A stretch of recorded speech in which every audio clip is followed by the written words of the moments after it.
হযরত ইমামুল আযম আবু হানিফা রাহমাতুল্লাহ আলাইহি কুফার মসজিদে ওযু করতেছিলেন। এক মুসল্লি ওযু করে, যুবক ওযু করার পরে হযরত ইমাম আযম আবু হানিফা ডাকতে বললেন, যুবক রে, তুমি কি জিনা করছো? বলে, হুজুর আমি জিনা করছি। কি করে বুঝলেন? বলে, বেটা রে, তোমার ওযুর পানি দিয়ে জিনার গুনাহগুলি ভেসে ভেসে চলে যাচ্ছে। আমি দেখে দেখে বুঝতে পারলাম এটার নাম কামালিয়াত। কামালিয়াত কামালিয়াত। তাদের চোখের পাওয়ার এত ছিল যে গুনাহ ভেসে যায় তারা দেখতে পারত। জোরে বলা যাবে আল্লাহু আকবার। নাম হচ্ছে কামালিয়াত। ওলিদের কামালিয়াতকে অস্বীকার করার কোনো সুযোগ নেই, কোনো রাস্তা নেই। ওলিদের কামালিয়াতকে অস্বীকার করার কোনো সুযোগ নাই, কোনো রাস্তা নাই।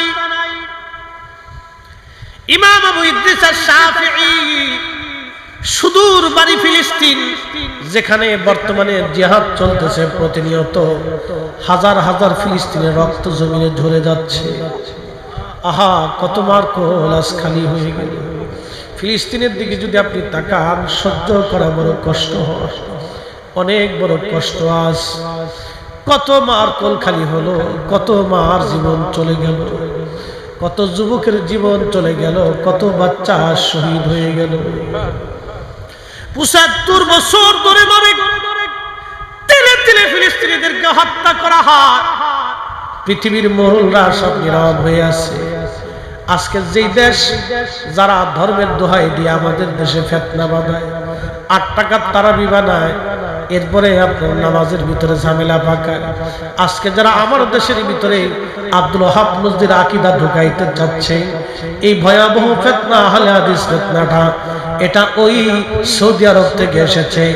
যার দেশের রাজা বাচ্চারা ইহুদিদের গোলামি করে, তারা আজকে আমাদের দেশে এসে ধর্ম শিখাইতে চায়। ওদের দেওয়া ধর্ম আমাদের প্রয়োজন নাই, আমাদের শাহজালালেরটাই অরিজিনাল। কথা বলেন ঠিক কিনা? উচিত কথা বললে বলবেন, হুজুর আপনি পক্ষপাতিত্ব শুরু করছেন। আরে বেটা, তুমি আমার দেশে এসে ৮ টাকা তার ২০ টাকার তারাবি নিয়ে ঝগড়া বাঁধাইছো। বেটা, ১৪৫০ বছর ধরে আমরা ঠিকই ছি। ১৪৫০ বছর ধরে আমরা ঠিক মিল্লাতের উপর আছি, ঠিক কিনা? তুমি ১৪৫০ বছর পরে এসে কি বুঝাইতে চাও? তুমি তোমার সৌদি শায়েখদেরও বুঝাও, যা তারে মাঠে ওয়াজ করতে বলো, বলো সৌদির লোকজন নিয়ে মাঠে গেলে একটা মিছিল দিক ফিলিস্তিনের পক্ষে, যদি বাপের কলিজায় সাহস থাকে। তা পারবেন না, কারণ ও দিওয়ার সাথে জবাই দিয়ে দিবে।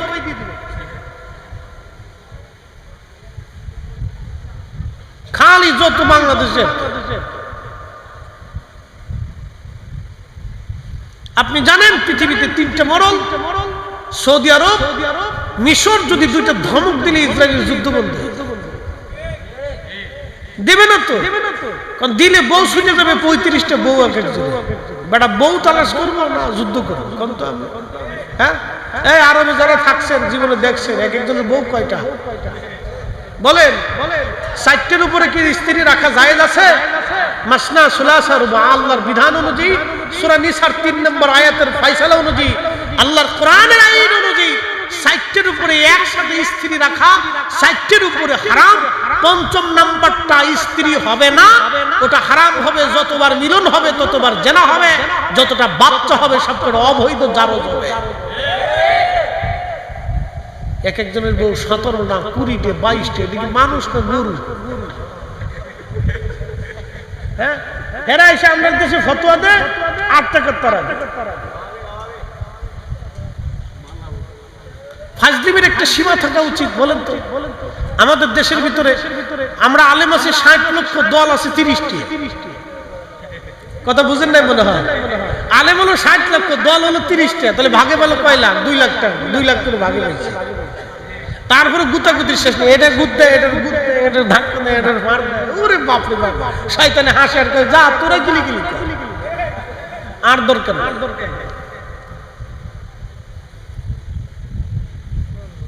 আচ্ছা বলেন তো, আমরা তো সহি পদ্ধতিতে নামাজ পড়তেছি ১৪৫০ বছর, বিশুদ্ধভাবে নামাজ পড়তেছি না তো? নতুন করে এদের আইনে ঠেলাঠেলি করে বাংলাদেশে আবার নতুন দল বানানোর দরকার কি?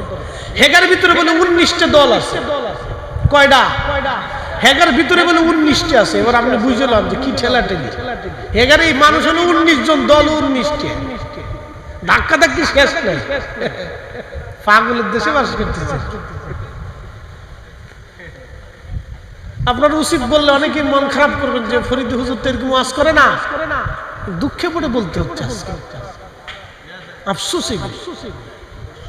শোনেন, ইসলাম এদেশে কিন্তু ভেসে আসে না, এটা শাহজালাল রহমতুল্লাহর মাধ্যম দিয়ে আসছে, ঠিক কিনা? তিনি কিন্তু শুধু তসবিহ পড়ে দেশে ইসলাম প্রচার করেন নাই, তলোয়ার হাতেও নিয়েছিলেন। কথা ঠিক কিনা? তলোয়ারও নিয়েছিলেন, জিহাদও করেছেন, শহীদও হয়েছেন, বহু সাথীরা শহীদ হয়েছিলেন। সহজ করে দেখার তো সুযোগ নাই। তো শাহজালাল রহমতুল্লাহ 360 জন নিয়ে দিন প্রচার করে ফেললেন, কায়েম করে ফেললেন। কারণ সেই সময় মত একটা ছিল। কয়টা ছিল? একটা ছিল মত।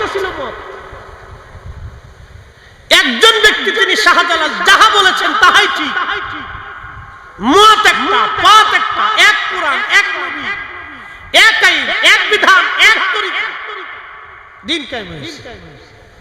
মানুষ যত তরিকা তত, এক পীর আর এক পীরের মুরিদরে দেখতে পারে, এক পীর আর এক পীরে দেখতে পারে, এক হুজুর আর এক হুজুরে দেখতে পারে, এক দল আর এক দলের দেখতে পারে। এই নানান তালের উঁচে, তালের শেষ। আচ্ছা, যার যার তালে সেই সীতা, কি করবো? তবে আমরা যেটা আগে থেকে আসি এটাই ঠিক। কথা কোন ঠিক কিনা? শাহজালালেরটা ঠিক, এটা অরিজিনাল। দেশে রোহিঙ্গা দিয়ে ভরিয়ে গেছে। কি দেশে কি রোহিঙ্গা? রোহিঙ্গার আইসা তোরা বাংলাদেশ ছেড়ে চলে যায়, এটা আমরা দেশ। হ্যাঁ, তোরা বাংলাদেশ তো চলে যা, দেশ আমাদের। একসাথে জোরে বলি তো আল্লাহু আকবার। সাইটে একটা কামালিয়াত, কারাবাত, ইহসান, জামাদিয়াত। তো কামালিয়াতে ইমাম আবু ইদ্রিস আশ-শাফিঈ, বর্তমান ফিলিস্তিনের তিনি ইমাম ছিলেন, বাইতুল আকসাতে নামাজ পড়াইতেন, এখানে হাদিসের দর্শ দিতেন, উলুমুল হাদিস, উলুমুল ফিকহের খেদমত করতেন। শাফিঈ মাযহাবের ইমাম। তো মনোযোগ দিয়ে, ইমাম শাফিঈ রাহিমাহুল্লাহ ওনার জমানাতে খলিফা হারুনুর রশিদের দরবারে চিঠি আসছে। চিঠির মধ্যে লেখা, কে দিছে? বিরাট বড় রাজ দরবার, রোম। আপনারা চিনবেন, ইউরোপকে কেন্দ্র করে রোম সাম্রাজ্য ছিল, বিরাট বড় সাম্রাজ্য। 7-8 হাজার বছরের একটা সাম্রাজ্য রোম। 7-8 হাজার বছরের একটা সাম্রাজ্য রোম, বিরাট বড় একটা সাম্রাজ্য। এই সাম্রাজ্যের প্রধান ধর্ম ছিল খ্রিস্টান। খ্রিস্টান প্রধান, তিনি চিঠি লিখলেন মুসলিম প্রধান আমিরুল মুমিনিন হযরত খলিফা হারুনুর রশিদের দরবারে চিঠি লিখে বললেন, মুসলমানদের সঙ্গে খ্রিস্টানদের একটা বহস হবে। বহসের মূল বিষয়টা হলো, মুসলমানরা প্রমাণ করবে, খ্রিস্টানরা প্রমাণ করবে। মুসলমানরা প্রমাণ করবে ঈসা নবী আল্লাহর নবী, আর খ্রিস্টানরা আমরা প্রমাণ করব ঈসা আল্লাহর ছেলে। আচ্ছা, আল্লাহর কি ছেলের দরকার? না, একসাথে বলে, যিনি সৃষ্টি করেন তারা বউর দরকার। যিনি কাম সৃষ্টি করেছেন, লোভ, মোহ, হিংসা, কামনা, রিয়া, সব যিনি সৃষ্টি করেছেন তার 2-4টা বউর দরকার। তো এই দেশে পাগলও বহুত আছে। আল্লাহর বউ আছে, আল্লাহর ফুলাফাইল আছে। আমাদের দেশে যারা সনাতন ধর্মে বিশ্বাসী, হাসবেন না, মন খারাপও করবেন না, ওটা তার বিশ্বাস। তাদের বিশ্বাস হলো 33 কোটি দেবতা, বিদ্যার দেবতা, ভাতের দেবতা, খাবারের দেবতা, সূর্যের দেবতা, চাঁদের দেবতা, রাতের দেবতা, দিনের দেবতা, সমুদ্রের দেবতা, পাহাড়ের দেবতা, গাছের দেবতা, বিদ্যার দেবতা, এরকম দেবতা গুনতে গুনতে 33 কোটি হয়েছে। কত কোটি? 33 কোটি। আচ্ছা, ধরেন তাদের বিশ্বাস অনুযায়ী অনেক খোদা, 33 কোটি খোদা আছে। এখন যে সূর্যের খোদা আছে আর যে দিনের খোদা আছে, তো সূর্যের খোদা বলল যে না, আজকে সূর্য আমি 5 মিনিট পরে উঠাবো। আর দিনের খোদা বললো না, সূর্য আমার এই 5 মিনিট আর আগে আসতো। তো 2 খোদার ভিতরে ঝগড়া লেগে গেল। এই ঝগড়া করতে করতে 2 খোদা শেষে লাগছে কি লিখে। আচ্ছা বলেন, রাশিয়ার ইউক্রেনের যুদ্ধের দরকার আছে? 2 খোদাই পিটিপিটি করেই তো জানছে। তো খোদার বান্দারা কখন পিটিপিটি করে? তো খোদার পিটিপিটিতে জগৎ শেষ হয়ে গেছে। এই জন্য আল্লাহ বলছেন আর কোন খোদার অস্তিত্ব নেই, আমি একাই রব, আমি একাই সৃষ্টা, আমি একাই সব। কথা কর না কেন, ঠিক কিনা? মালিক কয়জন, রব কয়জন? একজন, একাই।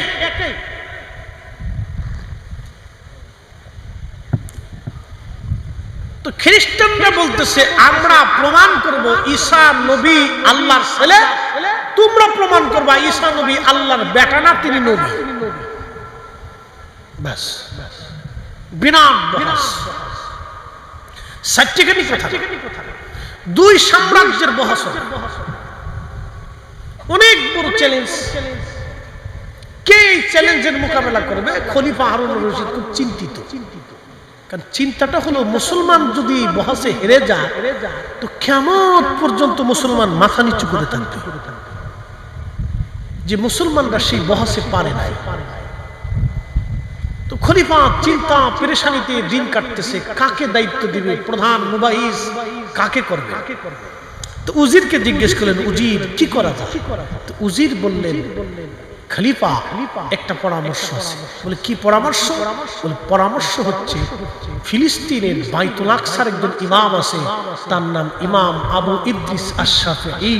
সে অনেক বড় ইমাম এবং অনেক বড় আল্লামা। একসাথে বলবেন না মারহাবা। খলিফা বললেন তাহলে হুজুরকে দাওয়াত দাও।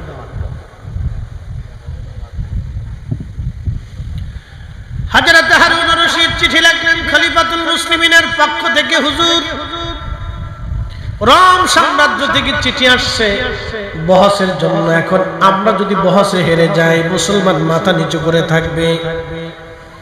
এখন আমি এমন কোন যোগ্য ব্যক্তি পাই না যাকে দিয়ে প্রধান মুবাহিসের দায়িত্ব দিব, কিন্তু আপনাকে আমি নির্বাচন করেছি। আপনি সুদূর ফিলিস্তিন থেকে ইরাকের বাগদাদে চলে আসবেন, কারণ এটা উম্মত মুহাম্মাদের ইজ্জত। এত বড় সাম্রাজ্য আমার বিরুদ্ধে চ্যালেঞ্জ করেছে, শুধু চ্যালেঞ্জ করে নাই, রোম সাম্রাজ্য থেকে বড় বড় জ্ঞানী তর্কবিদ এবং দার্শনিক যারা ছিলেন তারা অলরেডি রোম থেকে রওনা হয়ে গেছে। খলিফাতুল মুসলিমিনের কাছে চিঠি লিখলেন হযরতে ইমাম আবু ইদ্রিস আশ-শাফিঈ। চিঠির মধ্যে তিনি লিখলেন, আমিরুল মুমিনিন, আমি বহস করতে রাজি, কিন্তু শর্ত মাত্র আমার 2টা। 1 নম্বর, বহসের জায়গা হবে দজলা নদীর পার।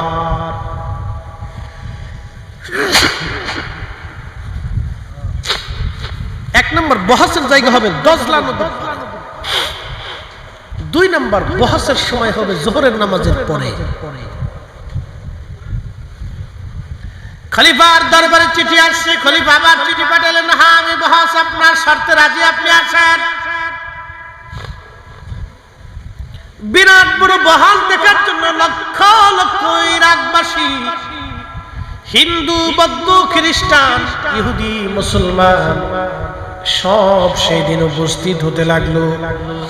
আজকে মুসলমান এবং খ্রিস্টানদের বহস দেখব। বিরাট বড় রাজ দরবারের পক্ষ থেকে দজলা নদীর পারে, যেটাকে টাইগ্রিস নদী বলা হয়, এই নদীর পারে বিরাট মঞ্চ তৈরি করা হলো। লক্ষ লক্ষ মানুষ নদীর পারে উপস্থিত হয়েছে। জ্ঞানী গুণী, সাধু সন্ন্যাসী, তর্কবিদ, দার্শনিক খ্রিস্টানদের পক্ষ থেকে তারা উপস্থিত হয়ে গেল। মুসলমান আমির উলামা ফুদালাগণ উপস্থিত হয়ে গেলেন, কিন্তু ইমাম শাফিঈ ধীরে ধীরে ধীরে ধীরে গেলেন। জোহরের নামাজের রক্ত ঠিক এমন সময় তিনি বহসের মঞ্চের সামনে যায় বললেন, খলিফা নামাজের রক্ত, আপনি যাই নামাজ দেন, আমি আগে জোহরের নামাজ আদায় করব, পরে বহস হবে।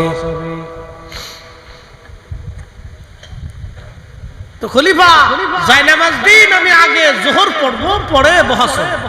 আচ্ছা ঠিক আছে। দেখেন বহস, খলিফাতুল মুসলিমিন জায়নামাজ পাঠাইলেন হযরতে ইমাম শাফিঈ জায়নামাজ দিয়ে তিনি দজলা নদীর মধ্যে জায়নামাজ ছেড়ে দিলেন। জায়নামাজ দজলা নদীর মধ্যে বিছায়া ইমাম শাফিঈ ওই জায়নামাজের উপরে দাঁড়াইয়া দজলা নদীর মাঝখানে যাইয়া পানির উপরে জায়নামাজ বিছাইয়া নামাজ পড়া শুরু করে দিলেন। না না, একসাথে বলেন আল্লাহু আকবার। কি বুঝলেন? পাওয়ার আসেনি? মুসলমানের পাওয়ার আসেনি? না, আরো জোরে বলেন আছে? সুদ খাইলে পাওয়ার থাকবে, ঘুষ খাইলে পাওয়ার থাকবে, হারাম খাইলে পাওয়ার থাকবে? অবশ্যই।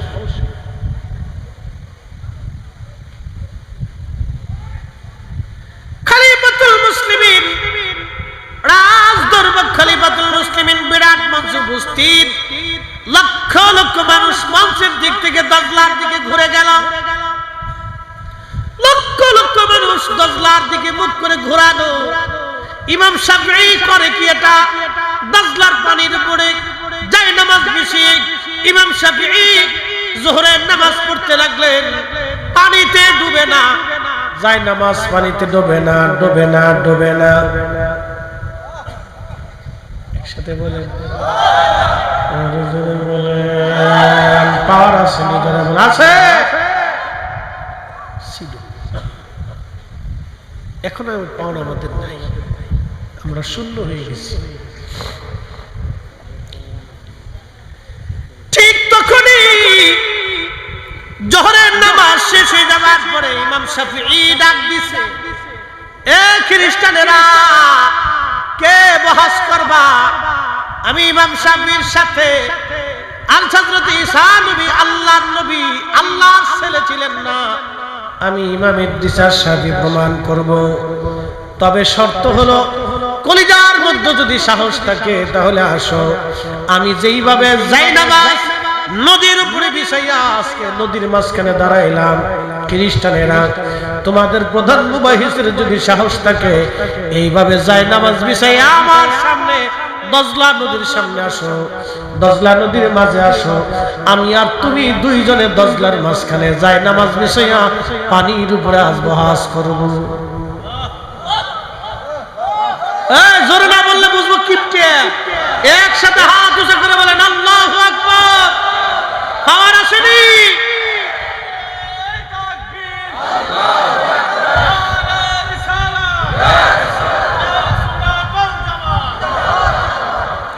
তেলের গাড়ি তেলে চলি,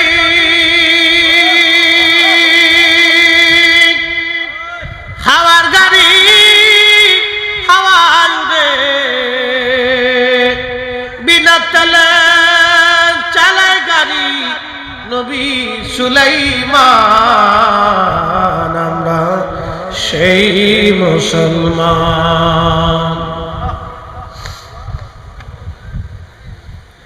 খ্রিস্টানদের প্রধান মুবাহিস ডাক দিয়ে বলতেছে, হুজুর আর বহাস লাগবে না, যেই কিলে ঈমান, যেই কালেমা, যেই কোরআন, যেই নবীর আনিত ধর্ম বিধানের উপরে থেকে ঈমান এনে আমল করে, যেই জায়নামাজ বিছাইয়া দজলা নদীর মাঝখানে নামাজ আদায় করতে পারলেন, আর বুঝার বাকি নাই। ওই ঈমান, ওই কালেমাই ঠিক, ওই জীবন ব্যবস্থায় ঠিক, ওই নবী সঠিক, আমাদের আর বুঝার বাকি নাই। আসেন আমরা খ্রিস্টান যারা বহসের জন্য আসছিলাম, আপনার হাতে কালেমা পড়ে আস ঈমানওয়ালা হয়ে যাব।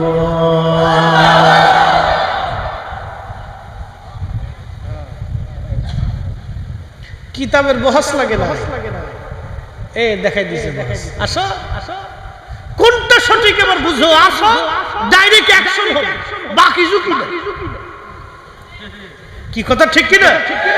ডাইরেক্ট অ্যাকশন হবে, বাকি ঝুঁকি নেই। কলিজায় যদি সাহস থাকে তো জায়নামাজ বিছাই আসো নদীর ভিতরে। শাহজালাল ইয়ামানি জায়নামাজ বিছাই দিয়েছে নদীর উপরে, যা। সেই দিন যদি উনি জায়নামাজ না বিছাইতেন তাহলে আজকে বাংলা বিজিত হতো না। ওলিদের অবদানকে ছোট করে যারা দেখে এই সব কিছু নাফরমান। কথা বলে ঠিক কিনা? তাদের অবদান অস্বীকার করে আপনি এদেশে দ্বীনের কথা বলবেন না, এটা ফাজলিমি।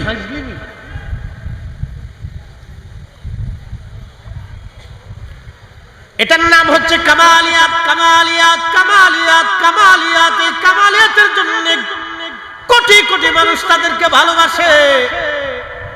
বাংলাদেশে প্রেসিডেন্ট মারা গেল, প্রধানমন্ত্রী মরে গেল, এরপরে রাষ্ট্রপতি মরে গেল, এ মন্ত্রীরা মরে গেল, অর্থমন্ত্রী, বিভিন্ন মন্ত্রী, ধনীরা মরে গেল, কোটিপতি মারা গেল, বিরাট বড় নেতা মারা গেল, চোর ডাকাত মরে গেল, কিন্তু কারো কবরে মানুষ যায় না। আজকে 750 বছর ধরে আল্লাহর ওলি শাহজালাল রহমাতুল্লাহের বরগাহে কোটি কোটি মানুষ 700 বছর ধরে যায় আসে, জিয়ারত করে। উনি এমন একজন মুকুটহীন সম্রাট, যার সৈন্যবাহিনী নাই, যার রাজত্বের সীমানা নাই, তিনি মুকুটহীন সম্রাট, তার সংসদ নাই, সিংহাসন নাই, কিন্তু ওনার বরগাহে কোটি কোটি মানুষ যায় আর আসে। কিয়ামত পর্যন্ত জিয়ারত চলতেই থাকবে, বন্ধ হবে না। এমন জীবন করিও গঠন, হাসিবে তুমি কাঁদিবে ভুবন। এমন জীবন করিও গঠন, হাসিবে তুমি কাঁদিবে ভুবন, কাঁদিবে ভুবন। 3 নম্বর হচ্ছে কারাবাত। কারাবাত মানে নৈকট্য। আপনি সোহবত যত বেশি দিবেন, মহব্বত তত বাড়তে থাকবে। যত বেশি সোহবত দিবেন, মহব্বত বাড়তে থাকবে। পৃথিবীর সমস্ত ন্যায় বিচারক, রাজা বাদশারা হযরত ওমরের পিছনে লাইন ধরে। পৃথিবীর সমস্ত দানশীল ব্যক্তিরা হযরত উসমানের পিছনে লাইন ধরবে। পৃথিবীর সমস্ত বীর যোদ্ধারা হযরত আলীর পিছনে লাইন ধরবে। পৃথিবীর সমস্ত শহীদরা হযরত সৈয়দুশ শুহাদা আমির হামজার পিছনে লাইন ধরবে। পৃথিবীর সমস্ত জাহিদরা, যারা দুনিয়া বিরাগী মুজাহাদা করেছেন, তারা হযরতে আবু যর গিফারি রাদিয়াল্লাহু আনহুর পিছনে লাইন ধরবে। পৃথিবীর সমস্ত মজজুব যারা ছিলেন আল্লাহর পাগল, তারা হযরত ওয়াসাল কারনির পিছনে লাইন ধরবে। পৃথিবীর সমস্ত আশিক রাসূলরা হযরত বেলালের পিছনে লাইন ধরবে। একসাথে বলবেন আল্লাহু আকবার। পৃথিবীর সমস্ত মুফতিরা হযরত আব্দুল্লাহ ইবনে মাসউদের পিছনে লাইন ধরবে। পৃথিবীর সমস্ত মুহাদ্দিসরা হযরত আবু হুরায়রার আম্মা জান আয়েশার পিছনে লাইন ধরবে। পৃথিবীর সমস্ত মুফাসসিররা হযরত আব্দুল্লাহ ইবনে আব্বাসের পিছনে লাইন ধরবে। পৃথিবীর সমস্ত কারীরা হযরত উবাই ইবনে কাব রাদিয়াল্লাহু আনহুর পিছনে কিয়ামতের ময়দানে লাইন ধরবে। একসাথে বলবেন আল্লাহু আকবার। মনে রেখে। আচ্ছা বলেন তো, সাহাবীদের এত দাম কেন হলো? আল্লাহ রাসূলের সোহবতে থাকার কারণে। যদি তারা রাসূল কারীমের সোহবত না পাইতেন, এই মর্যাদা তাদের হতো না। আমার এক ভাই, তিনি ওয়াজে বলতেছিলেন, নবীকে দেখলে জান্নাত জাহান্নাম হারাম হবে, এই মর্মে কোনো দলিল নেই। আমি মিয়া দলিল লাগবে কেন? দলিল ছাড়াই বুঝতে হয়। সব ক্ষেত্রে খালি দলিল তালাশ করেন, কারণ কি? এত দলিল খুঁজেন বেটা।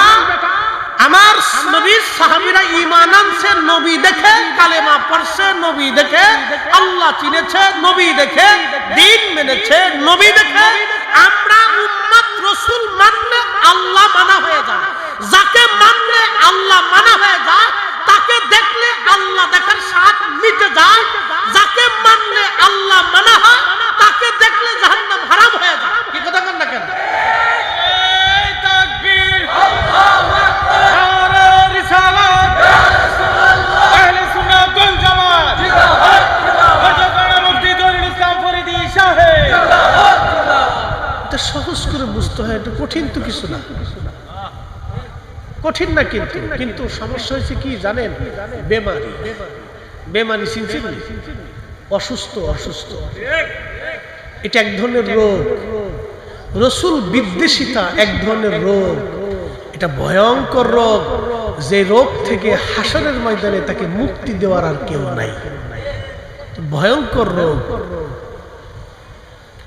প্রিয় উপস্থিতি, খারেনাবাসী,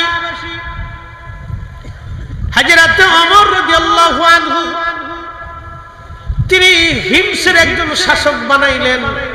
তার নাম সাইদ ইবনে আমির রাদিয়াল্লাহু আনহু। যিনি হিমসের প্রশাসক ছিলেন, গভর্নর ছিলেন, হযরত ওমর চিন্তা করলেন বহুদিন হলো আমি হিমসে যাই না, একটু হিমসে যে ঘুরে দেখে আসি হিমসের জনগণ কেমন আছে। হযরত ওমর রওনা করলেন। সুদূর হিমস প্রদেশে যখন তিনি গেলেন, মসজিদে, সেন্ট্রাল মসজিদে, গভর্নর হাউসে গেলেন, মুসলমানরা নামাজ পড়ার জন্য আসছে। হযরত ওমর সবাইকে জিজ্ঞেস করলেন, হে হিমসের প্রশাসকরা, ও হিমসের জনগণ, আপনারা শুনেন, আপনাদের গভর্নর সম্পর্কে আপনাদের কোনো কি অভিযোগ আছে কিনা? এই গভর্নর সম্পর্কে আপনাদের অভিযোগ আছে কিনা? এই যে আপনি দেখেন, এই যে ইসলাম কত সুন্দর জীবন ব্যবস্থা আপনাদেরকে বোঝায়। আচ্ছা আচ্ছা, তাহলে একটু জায়গার সংকলন হচ্ছে না তো, ওই জায়গা অল্প হয়ে গেছে, আমরা একটু যদি চাপ দিয়ে বসি জানি কষ্ট হবে, বেশি সাফাসাফি করলে জ্বালা, একটা জ্বালা। ঠিক আছে, যদি ডানে বামে জায়গা থাকে একটু, তাহলে লড়াচড়া দিয়ে বসে, কি করবে আমি বলতে পারতেছি না যে আপনি চাপ দিয়ে বসেন, আমি শুধু বলবো একটু লড়াচড়া দিবেন।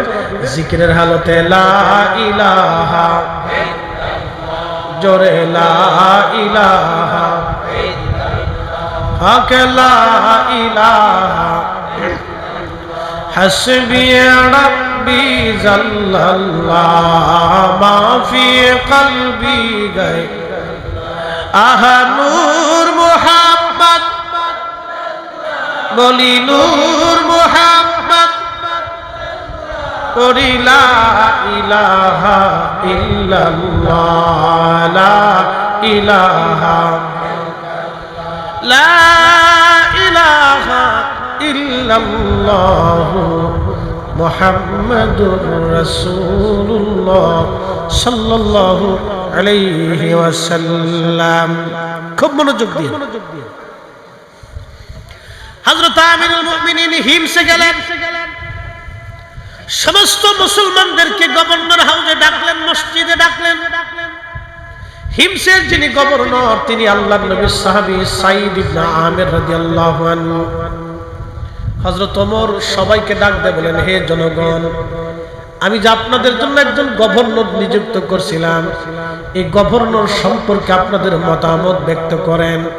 এই গভর্নর সম্পর্কে আপনাদের কোনো অভিযোগ অনুযোগ আছে কিনা বলেন। খুব মনোযোগ দিয়ে। ইসলামী জীবন ব্যবস্থা কেমন ছিল?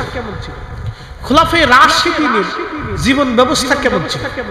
রাষ্ট্র পরিচালনার পদ্ধতি কেমন ছিল, যা পৃথিবীতে বিরল ছিল। এইজন্য আল্লাহ রাসূল বলতেন, ফাআলাইকুম বিসুন্নতি, তোমরা আমার সুন্নাত দ্বারা পরিচালিত হবে, ওয়া সুন্নাতিল খুলাফায়ের রাশিদিন আল মাহদি, আমার পরে আমার খোলাফায়ে রাশিদিনের মাধ্যম দিয়ে পরিচালিত হবে। একসাথে বলা যাবে আল্লাহু আকবার। তো সেই খোলাফায়ে রাশিদিনের রাষ্ট্র পরিচালনার পদ্ধতি কেমন ছিল আমি আপনাদেরকে বলছি। গভর্নর কেমন সমস্ত জনগণকে ডাক দেয়। খলিফা জিজ্ঞেস করলেন, হে জনগণ, তোমরা ওপেনলি নির্ভয়ে এই গভর্নর সম্পর্কে তোমাদের অভিমত ব্যক্ত করো, তোমাদের কি কোনো অভিযোগ আছে? লোকেরা বলল, হ্যাঁ, এই গভর্নর সম্পর্কে আমাদের অভিযোগ আছে। আচ্ছা আপনারা বলেন, বাংলাদেশে যদি প্রত্যেক ডিসি, প্রত্যেক এসপি, প্রত্যেক প্রশাসক, প্রত্যেক টিওনো প্রত্যেক মাসে জনগণের সামনে জুমার দিনে জেলা মসজিদে সবার উপস্থিতিতে যদি তারা জনগণের প্রশ্নের জবাব দিতে বাধ্য থাকতো এবং জবাবদিহিতা থাকতো, তাহলে 1 কেজি চাইলু চুরি হইতো। আসতে বললেন কেন? জোরে বলে। 1 কেজি চাইলু।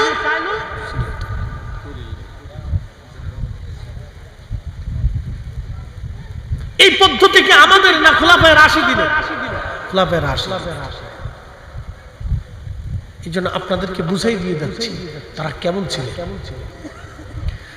হযরত ওমর রাদিয়াল্লাহু আনহু জিজ্ঞেস করলেন, হে জনগণ, তোমরা বলো খলিফাই গভর্নর সম্পর্কে তোমাদের মতামত কি? লোকেরা বলল, আমিরুল মুমিনিন 1 নম্বর, এক নম্বর অভিযোগ হলো আমাদের যিনি গভর্নর আছেন তিনি প্রত্যেকদিন সকালবেলা দেরি করে অফিসে আসেন, অর্থাৎ কার্যালয়ে তিনি আসেন সকালবেলা দেরি করে। আসার কথা 9টায়, তিনি আসেন 10টায়। কারণ কি? আমরা এই কারণ সর্বপ্রথম জানতে চাই। চাল চুরি করছে তা কিন্তু না, দেরি করে আসছে, দেরি করে আসছে। আপনি চিন্তা করেন তো, জবাবদিহিতা ইসলামে কত চমৎকার ছিল। খলিফা নিজে উপস্থিত, তাও একজন গভর্নর, তিনি রাসূল কারীমের সাহাবী, যিনি খলিফা তিনিও সাহাবী, তিনি দুনিয়া থেকে জান্নাতের সার্টিফিকেট নিয়েছেন।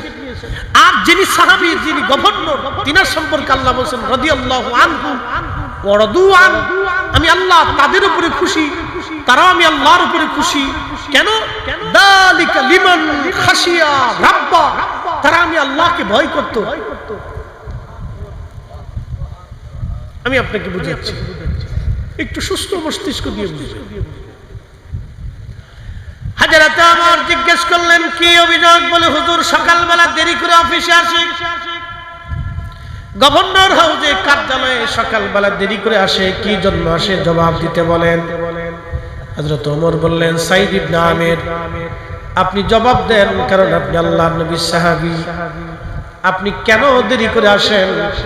সাইদ ইবনে আমির বললেন ইয়া আমিরাল মুমিনিন, বিষয়টাকে নিজের মধ্যে গোপন রাখতে চেয়েছিলাম, কিন্তু জনগণ যেহেতু মামলা করেছে, অতএব জবাব যদি না দেই তাহলে আমি দোষী হয়ে থাকব। হুজুর আপনি জানেন গভর্নরই কোনো ভাতা আমি মাসে নেই না, বাইতুল মাল থেকে সামান্য পরিমাণ খরচ আমাকে দেওয়া হয়। এই সামান্য খরচ দিয়ে আমার সংসার মোটেও চলে না। আমার কাজের কোনো লোক নাই যে আমার ঘরে কাজ করে দিবে। আমি নিজে নিজে রুটি বানাই, নিজে নিজে রান্না বান্না করি, নিজে নিজে ঘরের কাজ করি। এই কাজ সেরে গভর্নর হাউসে আসতে আমার দেরি হয়ে যায়। জোরে জোরে জোরে জোরে জোরে, আরো জোরে, আরো জোরে। আর ড্রাইভারের কোটি কোটি টাকা।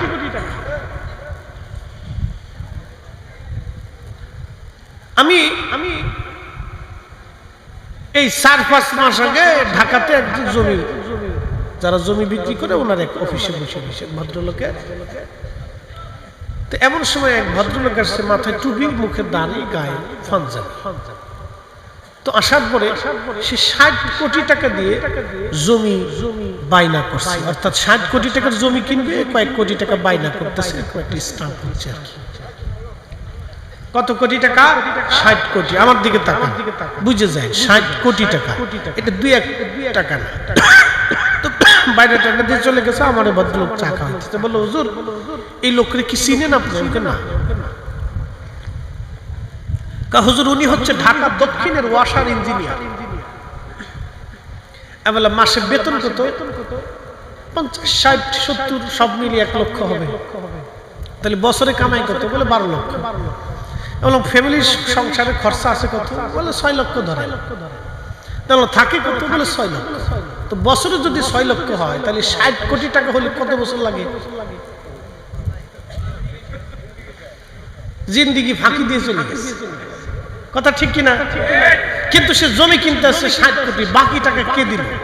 আজরাইল না জিবরাইল আলাইহিস সালাম? কেউ দেয় না।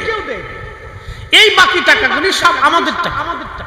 এই জন্য ঢাকা শহরের বাথরুম এক কোণে দিয়ে বের হয়ে আসে, আর এক কোণে দিয়ে পেশাবের গন্ধ, আর এক দিক দিয়ে মশা ঢুকে, আর এক দিক দিয়ে পানি বাদলে বাইরেই থাকবে। কারণটা কি? কারণ হলো এই ইঞ্জিনিয়াররা যেটা বরাদ্দ হয় সেটা চুরি করিয়া, সাবার করিয়া জমি কিনে জনগণেরটা ঠিক মতো বুঝায় না। যদি জবাবদিহিতা থাকতো, তাহলে বাপের ক্ষমতা ছিল না 1 টাকা দান বান করবে। কথা বলেন ঠিক না?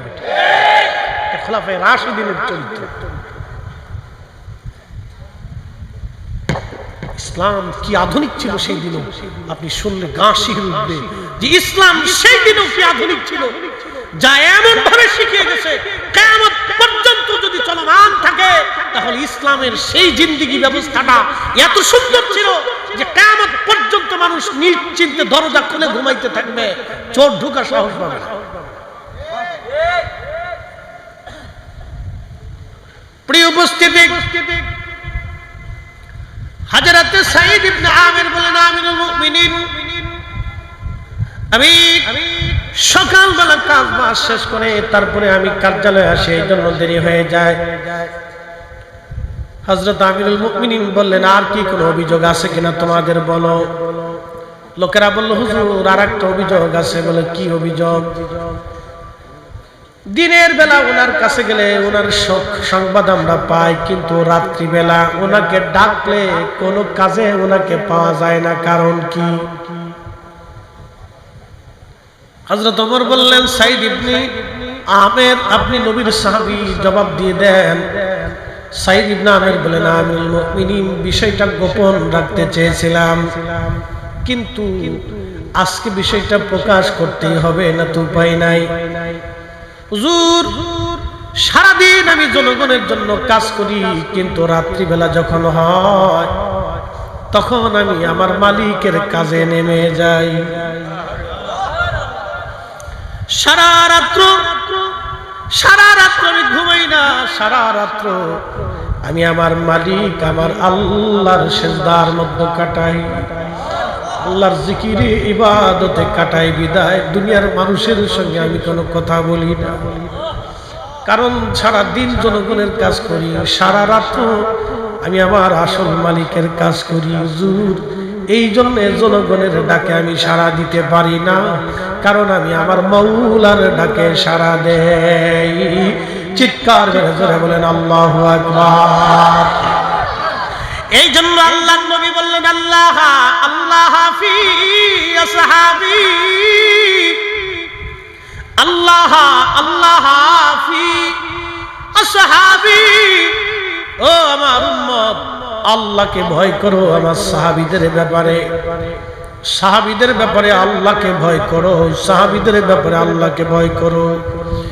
লা তাত্তাখিযুহুম গরাদান মিন বাদি, কারণ আমার ইন্তেকালের পরে আমার কোন সাহাবীকে সমালোচনার পাত্র বানায়ও না, আমার কোন সাহাবীরে গালি দিও না, আমার সাহাবীদের ভুল ত্রুটি তোমরা এই ব্যাখ্যা করিও না, ভুল ত্রুটি উঠাইয়া সাহাবীদেরকে মন্দ বলিও না। এক জনপদের মানুষ শুধু অন্যায় করে, তো আল্লাহ জিবরাইল আলাইহিস সালাতু ওয়াস সালামকে পাঠাইলেন, তুমি জনপদকে ধ্বংস করে দাও, উল্টাই দাও। তো জিবরাইল আলাইহিস সালাম ওই জনপদে যাওয়ার পরে দেখলেন ওই জনপদের ভিতরে একজন বুজুর্গ আছে, সে 24 ঘন্টা আল্লাহর ইবাদতে কাটায়। জিবরাইল বললেন, ইয়া রাব্বি, একজন বুজুর্গ আছে 24 ঘন্টা ইবাদতে কাটায়, তাকে সহ কি উল্টাই দিব? আল্লাহ বলেন, হ্যাঁ, তাকে সহ জমিন উল্টাই দাও। বলে, আল্লাহ কারণ কি? বলতেছে, সে এত জীবন ইবাদত করছে, কিন্তু আমার বান্দাদেরকে আল্লাহর পথে ডাকে। সে ওই জনপদ ইবাদত করছে, কিন্তু আমি আল্লাহর পথে আমার বান্দা, বাকি বান্দাদেরকে সে ডাকে না, দাওয়াত করে। এই জন্য আমাদের পূর্ববর্তী আকাবির আউলিয়া ইকরাম যারা ছিলেন, তারা মানুষদেরকে আল্লাহর দিকে ডাকতেন। সুতরাং হুজুর কেবলা শুধু খানকার মধ্যে থাকতেন না, মানুষদেরকে তালিম তরবিয়ত দিয়ে শিক্ষা দিতেন, দ্বীনের পথে। কথা বলেন ঠিক কি না? এগুলো তাদের কাজ ছিল। প্রিয় উপস্থিতি,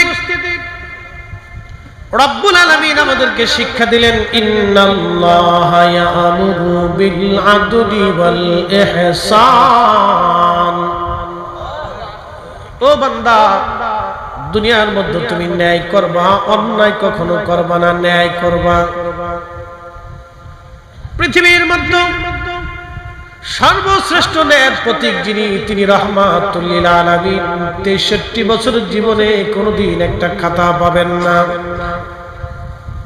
63 বছরের জীবনে চুল পরিমাণ যার ভুল আপনি খুঁজে পাবেন না, চুল পরিমাণ কোনো ত্রুটি পাবেন না।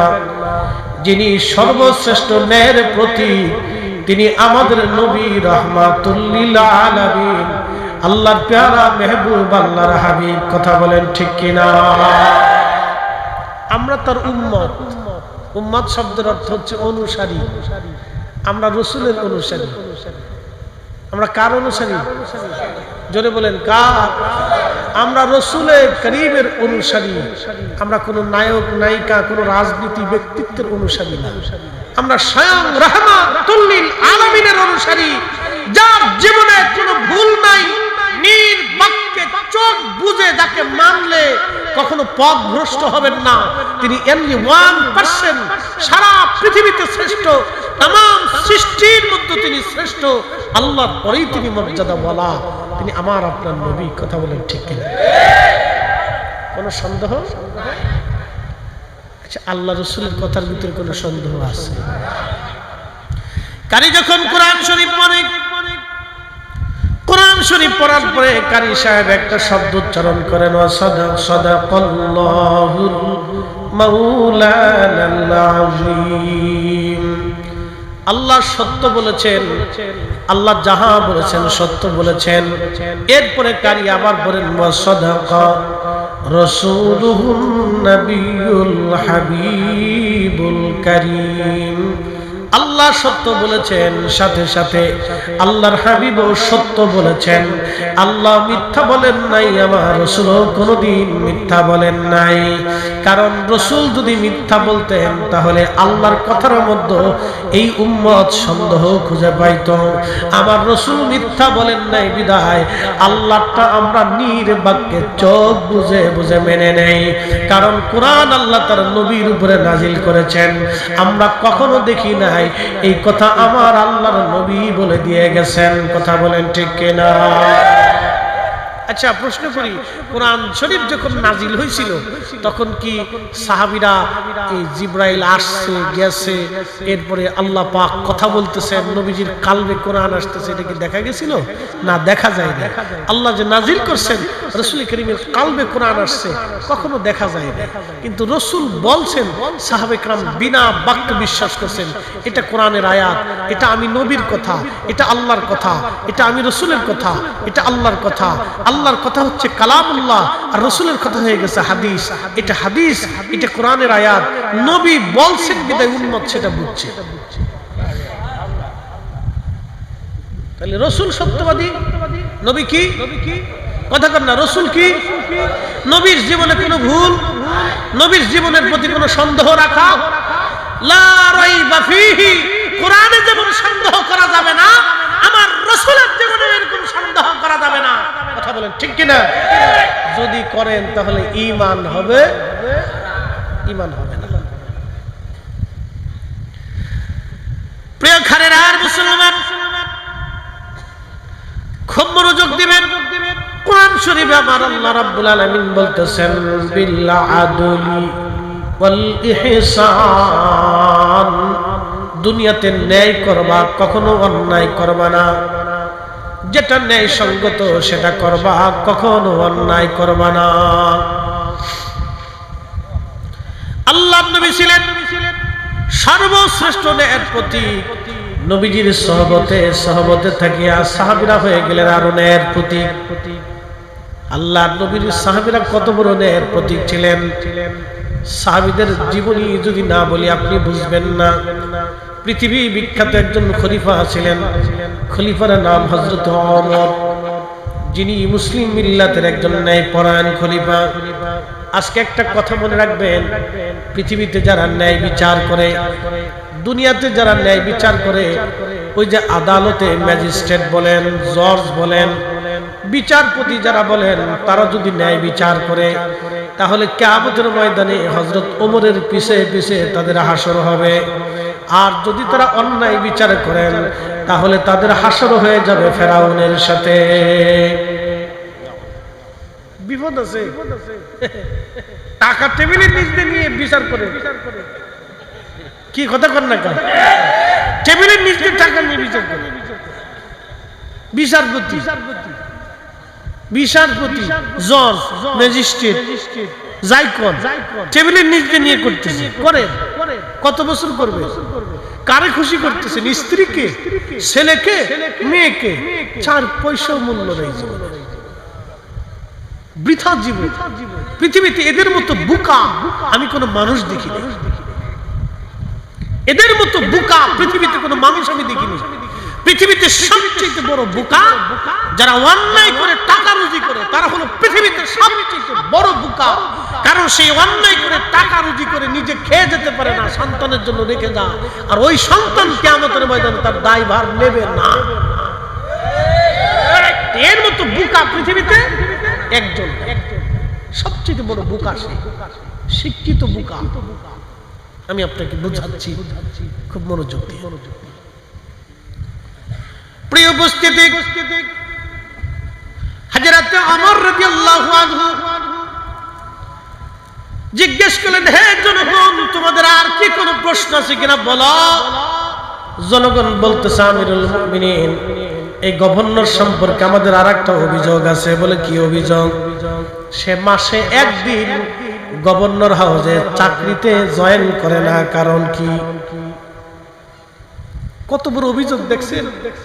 হ্যাঁ, আর আমাদের দেশে ম্যাজিস্ট্রেট মন চুক্তি অনুষ্ঠিত হয়, জজ সাহেব মন চাইলে আসে না, আসে না। আর যারা জমি রেস্ট্রি করে, রেস্ট্রি অফিসার, পুরে বাপরে বাপ, সে তো বিরাট বড় অফিসার, মন চাইলে আসে, না চাইলে আসে না। লোকজন কাগজপাতি নিয়ে হ্যাঁ করে বয়ে যায়। কি কথা কন না? এই তো দেশ চলতেছে। আবার আমি এক জায়গায় গেছি, সে বহুদিন আগে, বাংলাদেশের এক অফিসে, এই যে আপনার ট্যাক্স হাউস, হ্যাঁ, ট্যাক্সের একটা ফাইল করার জন্য গেছে, বুঝতে পারছেন? তো যাওয়ার পরে অফিসার, যে মেন অফিসার, তার নিশ্চিতটা বলতেছে, বল হুজুর আপনি আসছেন, এই আমাদের অফিসার আসে নাই 2-3 দিন। আমি বললাম, অফিসার কই থাকে? বলছে, না তিনি আসে নাই, উনি এত বড় অফিসার, ওনার মাম পানিতে গোসল করা লাগে। আমি বললাম যে আমি যদি কোনোদিন রাষ্ট্রপ্রধান হইতে পারতাম, ওরে বুড়িগঙ্গার ভিতরে কায়দা মতো সুবায়া শিক্ষা দিয়ে দিতাম যে মাম পানি কোথায় পায়। আপনি শুনলে গা শিহরে উঠবে। আমি বললাম, দেশ চলে কিভাবে? এটা কি দেশ চলার পদ্ধতি নাকি? 3 দিন পর্যন্ত অফিসে গেছে, তারা খুঁজে পায়নি একটা সিগনেচারের জন্য।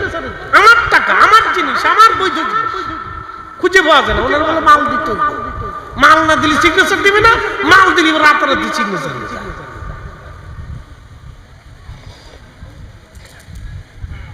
প্রিয় উপস্থিতি, সাইদ ইবনে আমির রাদিয়াল্লাহু আনহু কি চমৎকার করে তিনি বলতেছিলেন, আমিরুল মুমিনিন, বিষয়টা গোপন রাখতে চেয়েছিলাম, কিন্তু আজ প্রকাশ করাই লাগবে।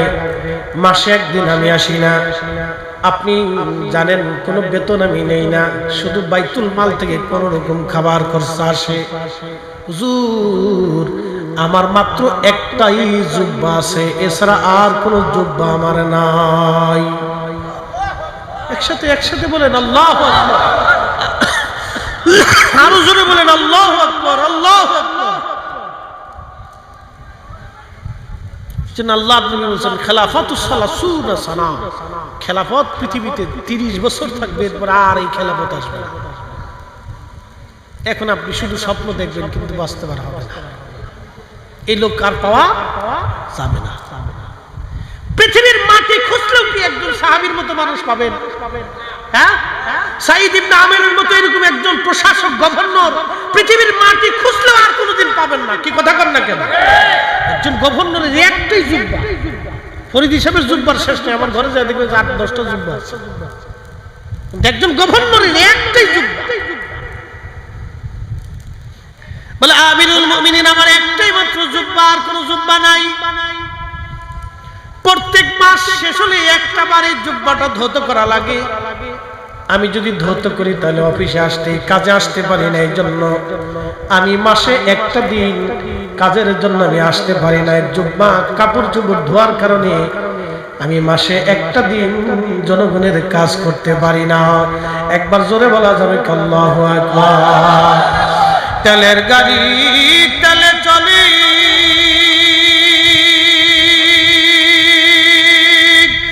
হাওয়ার গাড়ি হাওয়ায় উড়ে, বিনা তেলে চালায় গাড়ি নবী সুলাইমান। আমরা সেই মুসলমান, আমরা সেই মুসলমান।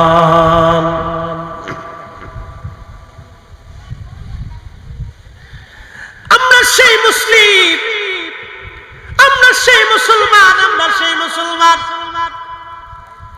আল্লাহ নবী বলেন সুলতানু জিল্লুল্লাহি ফিল আরদ, শাসক গোষ্ঠীরা হলো জমিনে আল্লাহর পক্ষ থেকে ছায়া। আল্লাহ যেমন সব মানুষকে ছায়া দেয়, সূর্যের আলো আল্লাহ দেয়, হিন্দুকেও আল্লাহ আলো দেয়, বৌদ্ধরেও আলো দেয়, খ্রিস্টানরাও আলো দেয়। আল্লাহকে যে আল্লাহ মানে তাকেও খাবার দেয়, যে আল্লাহকে আল্লাহ মানে না আল্লাহ তাকেও খাবার দেয়। শাসকরা হবে আল্লাহর পক্ষ থেকে জমিনের ছায়া, তার যে মানবে তারও খাবার দিবে, তার যে মানবে না তাকেও সে নিরাপত্তা দিবে, তাকে মানলেও নিরাপত্তা দিবে, না মানলেও নিরাপত্তা দিবে। এখন সিস্টেম হয়ে গেছে সব উল্টে পাল্টা। কথা কন না, ক্ষমতা আসলে সেই লঙ্কায় চলে যায়। কথা কন না কা, যে ক্ষমতা আসে এই লঙ্কায় চলে যায়, সেই খালি ক্ষমতা দেখাইতে চায়। এটা মহা মুসিবতে না, লোভ সামলাইতে পারে না কেউ, ক্ষমতার লোভ সামলাইতে পারতেছে। আমরা সবাই অসুবিধার মধ্যে পড়ে গেছি, কেউ ক্ষমতার লোভ সামলাইতে পারতেছে। অথচ আল্লাহ নবী বলেন সুলতানু জিল্লুল্লাহি ফিল আরদ, শাসকরা জমিনে আল্লাহর ছায়া। আল্লাহ যেমন সবাইকে ছায়া দেয়, শাসকরা এরকম সবাইকে ছায়া দিবে।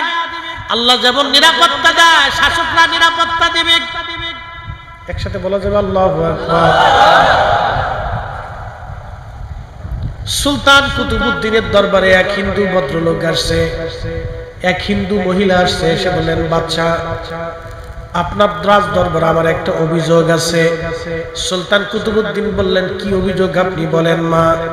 হিন্দু মহিলা বলতেছেন বাদশা, আমার ছেলে আপনার সেনাবাহিনীতে চাকরি করে, বহু দূরে চলে গেছে। আমার বৌমা একা, আমার বৌমাটা পরম সুন্দরী, আমাদের এলাকার একটা বখাটে লোক আমার এই বৌমাকে উত্ত্যক্ত করে, তার ইজ্জত হরণ করার চেষ্টা করে। আমি বৃদ্ধা নারী, যদি আমার বৌমা আমার পরিবারে ধর্ষিতা হয় তাহলে সে আমাদের সমাজ থেকে চ্যুত হয়ে যাবে, আলাদা হয়ে যাবে। আমার সন্তানের সংসারে সে আর থাকতে পারবে না আমাদের ধর্মের বিধান অনুযায়ী। বাদশা, আমার স্ত্রী বেটার বউর নিরাপত্তা আপনি নিজে দিবেন। যদি আপনি না দিতে পারেন, কিয়ামতের ময়দানে আপনার আল্লাহর কাছে আপনার বিরুদ্ধে আমি মামলা করব। হিন্দু মহিলা বলতেছে সুলতান কুতুবউদ্দিন, আমি আপনার বিরুদ্ধে কিয়ামতের ময়দানে আপনার আল্লাহর কাছে আমি আপনার বিরুদ্ধে মামলা করব যদি আপনি আমার বৌমার জীবনের নিরাপত্তা না দিতে পারেন। সুলতান কুতুবউদ্দিন বললেন বুড়িমা তুমি চলে যাও, তোমার বৌমার নিরাপত্তা আমার দায়িত্ব, কোনো চিন্তা করতে না। তো মহিলা চলে গেছে। সুলতান কুতুবউদ্দিন চিন্তা করলেন যদি সৈন্য পাঠাই দায়িত্ব অবহেলা করতে পারে, আমাকে নিজে যেতে হবে। আর আগের যুগে রাজা বাদশারা তো খুব যোদ্ধা ছিল, এখনকার তো ফ্যাট তাই একদিকে নেতা তাই আর কি কথা কন না, উচিত কথা বলে তো মায়ের বেজার। ফ্যাট হলে একদিকে নেতা আর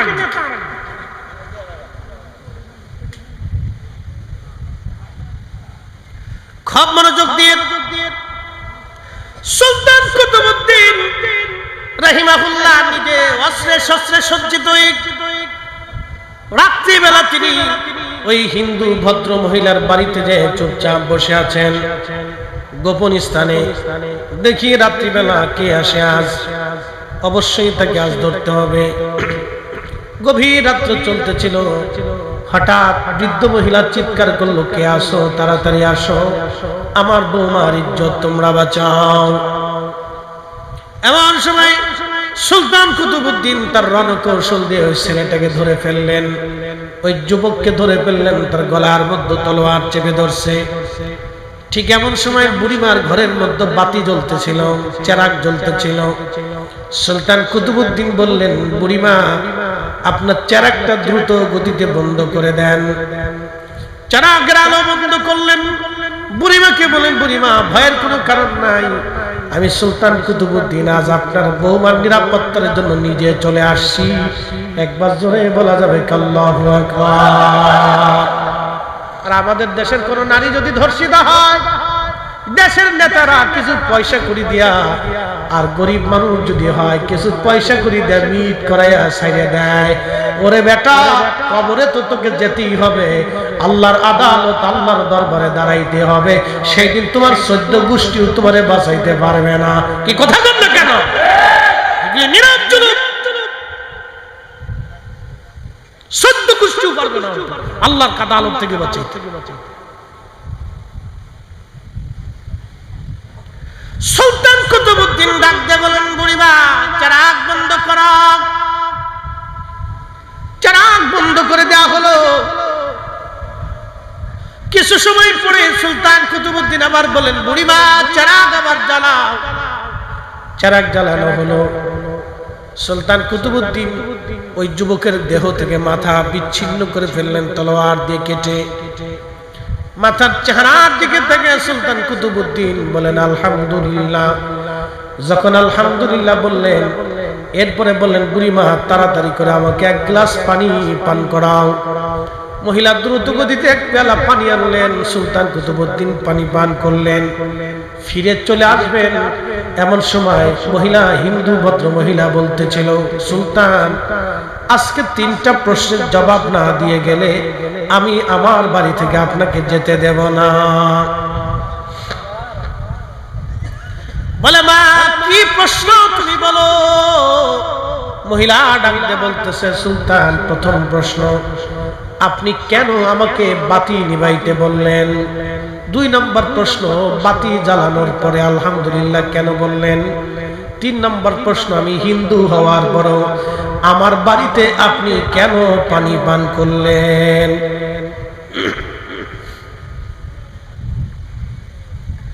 সুলতান কুতুবউদ্দিন প্রথম প্রশ্নের জবাব দিতে যা বলেন, বুড়িমা বাতি জ্বলতেছিল, দুষ্কৃতিকারী ছেলেটা, যুবকটা তোমার বৌমার প্রতি আসক্ত ছিল। আমি বাদশাহ চিন্তা করলাম এই সময় যদি তাকে হত্যা না করি, সে আবার উত্তক্ত করার জন্য আসবে। কারণ আল্লাহ আমাকে আইন দিয়েছেন, আমি ছেড়ে দিব না, বাঁচাবো আমার এখতিয়ার। কিন্তু আমি ইচ্ছা করলাম এই মুহূর্তে আমি তাকে মেরে ফেলে দিব, কারণ যদি না মারি সে আবার আসবে। আসুলতানু জিল্লুল্লাহি ফিল আরদ, হাদিস বুঝে যাবেন। আসুলতানু জিল্লুল্লাহি ফিল আরদ, শাসক গোষ্ঠীরা হচ্ছে জমিনে আল্লাহর ছায়া। এই ছায়া এখন আমাদের নাই। যেটা হয় হাতেই খালি লঙ্কায় চলে যায়, নিজের স্বার্থ ছাড়া কিচ্ছু বুঝে না। প্রিয় উপস্থিতি, সুলতান কুতুবউদ্দিন রাহিমাহুল্লাহ তিনি বলতেছে, বুড়িমা কিন্তু আমি চিন্তায় পড়ে গেলাম, আমি যার গলার মতো ছুরি ধরেছি, আজ তলোয়ার চেপে ধরেছি, এই যুবক ছেলেটা যদি আমার সন্তান হয়, হিসাব দেখি, যদি আমার সন্তান হয় তাহলে আমি তার গলা কেটে ফেলবো। আলোর কারণে যদি সন্তানের চেহারা দেখে মায়া লাগে, গলা যদি কেটে না ফেলি, তাহলে কিয়ামতের ময়দানে আল্লাহর আদালতে আমি আজ আসামি হয়ে যাব। কারণ বিচারের কাঠগড়ায় আমি সুলতান, সন্তানও চিনি না, বেসন্তান আমি আজ চিনব না। যদি আমার আত্মীয় হয়, ভাতিজা হয়, ভাগিনা হয়, বন্ধু হয়, এই জন্য আমি বাতি নিবাইতে বললাম, কারণ অন্ধকারে আমি কাজ সেরে ফেলবো। জোরে জোরে জোরে জোরে জোরে এই শুনে যাবেন, মার কোলে সন্তান যেমন নিরাপদ, মুসলমান শাসকদের কোলে ওই রকম অন্য ধর্মের মানুষ নিরাপদ থাকতে হবে। এটা মনে রাখবে। আর শাসকদের কাছে প্রজারা ওই রকম নিরাপত্তা পাবে।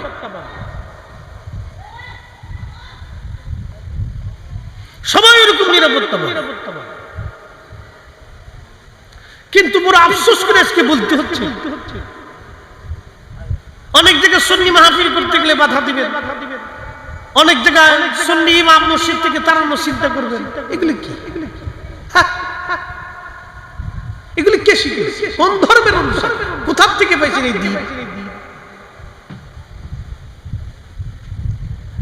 প্রিয় উপস্থিতি, হাজিরিন, হযরতে কুতুবউদ্দিন কাক, কুতুব সুলতান কুতুবউদ্দিন, তিনি বলেন, বুড়িমা আমি গলা কেটে ফেললাম, আপনাকে বাতি জ্বালাইতে বললাম, আপনি বাতি জ্বালাইলেন। 2 নম্বর, আমি আলহামদুলিল্লাহ কেন বললাম?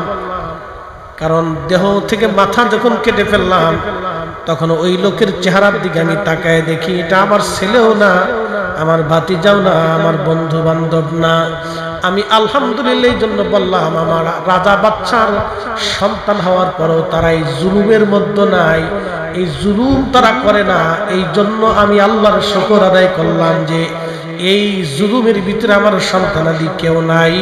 একবার জোরে বলবেন আল্লাহু আকবার। বলে, বাদশা তাহলে আমার বাড়ি থেকে পানি কেন পান করলেন?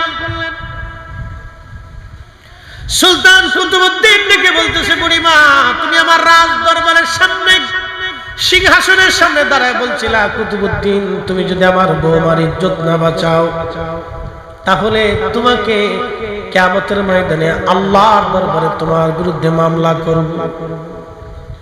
বুড়িমারে, যেই দিন তুমি আল্লাহর দরবারে আমার বিরুদ্ধে মামলা করবা, এই কথা শোনার পরে ওইখানে বসে আমি চিন্তা করেছিলাম, আমি এই বুড়িমার বৌমার ইজ্জত না বাঁচানো পর্যন্ত আমি এক পেয়ালা পানিও পান করব না। আজকে কতদিন হলো আমি এক পেয়ালা পানিও পান করি নাই। এই জন্য তৃষ্ণা এত বেশি লেগেছিল, আমি সহ্য করতে না পেরে তোমার কাছ থেকে পানি চেয়ে পান করে কলিজা ঠান্ডা বানাইছি।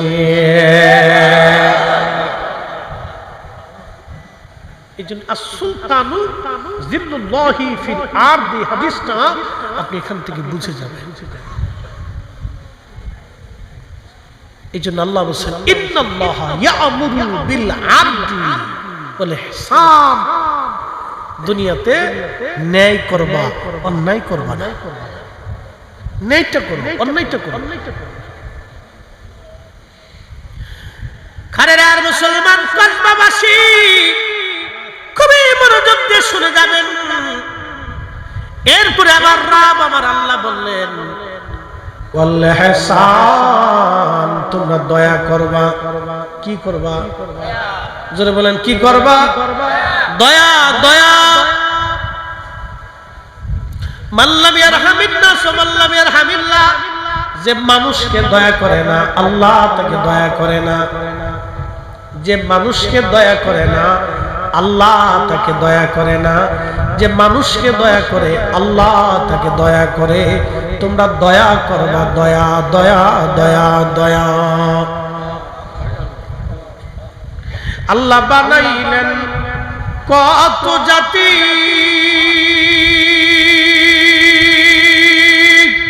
হইল না তার প্রেম প্রীতি,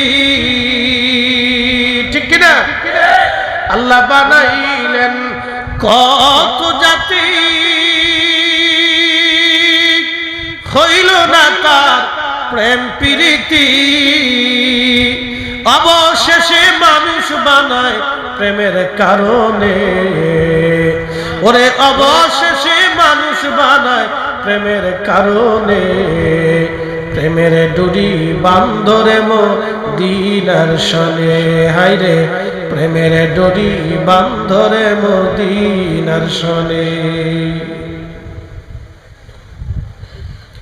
এই ভালোবাসাটাকে আল্লাহ 100 ভাগে ভাগ করলেন।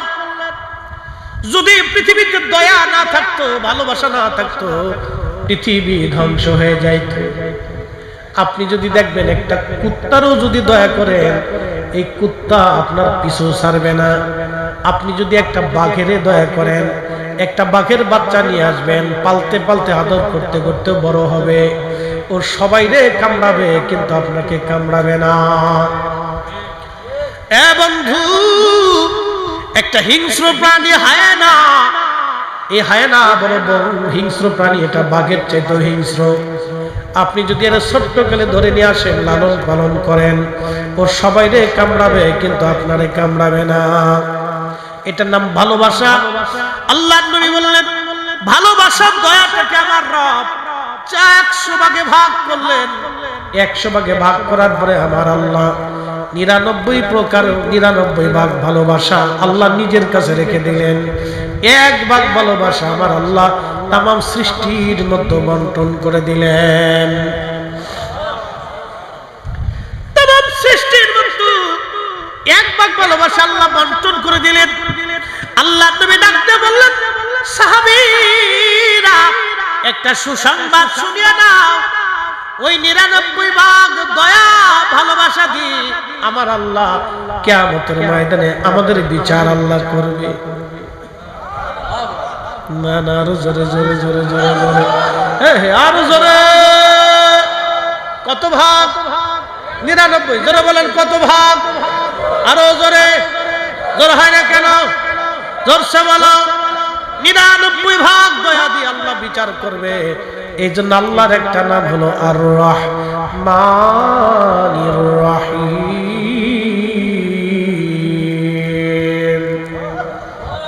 দয়ালু দয়াবান, দয়ালু দয়াবান, দয়ালু দয়াবান।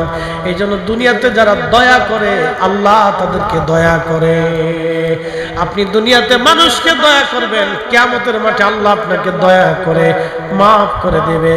গোপনে আল্লাহ পর্দার আড়ালে নিয়ে মাফ করে দিবে। আল্লাহু আকবার। আল্লাহ গোপনে ডাক দিয়ে নিয়ে পর্দার আড়ালে পর্দা টানে দিবে। পর্দা টানে আল্লাহ গোপনে মাফ করবে। ও বান্দা, তুমি দয়া করছিলে না? আমার বান্দারে দয়া করছি কি বান্দা, যা আমি আল্লাহ আজকে গোপনে তোর দয়া করে মাফ করে দিলাম। এই জন্য পৃথিবীতে মানুষ জনপ্রিয় হয় 4 কারণে। মানুষ মানুষকে মহব্বত করে 4 কারণে। একটা হলো জামালিয়ত, কামালিয়ত, কারাবাত, ইহসান।